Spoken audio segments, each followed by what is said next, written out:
It's day 5 of the Trust Again Intensive. These people have been working so hard.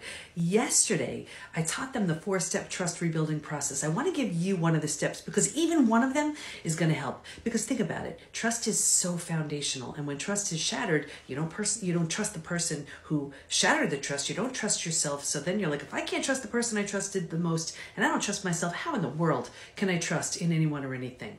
It is so, there's this ripple effect, and it affects every area of life. It affects you physically, mentally, emotionally, psychologically, spiritually. So here's one of the steps, and I hope this helps you. One of the things you want to do is rebuild trust in your gut, in your intuition, in your wise inner guide, right?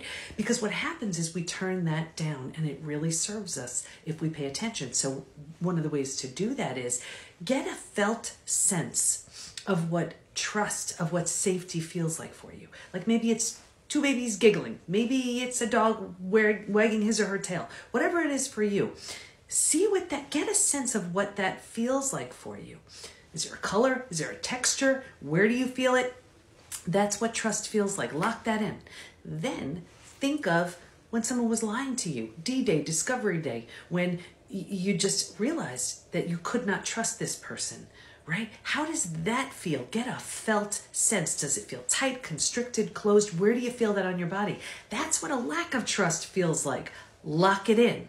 And now, as you go about your day with everybody you're interacting with things you're doing, with people you're speaking with, which vision does it, which felt sense does it more closely resonate with? When you're talking with that person, does it feel closer to those 2 babies giggling, or does it feel closer to when you were lied to? Trust your gut. It never lies. People do, but your gut never does. Your gut is so much more perceptive than your mind. So as you move about your day, just get those 2 pictures in mind and then test and check. Does it feel closer to trust? Does it feel closer to a lack of trust? Hope that helps. I'll talk to you next time.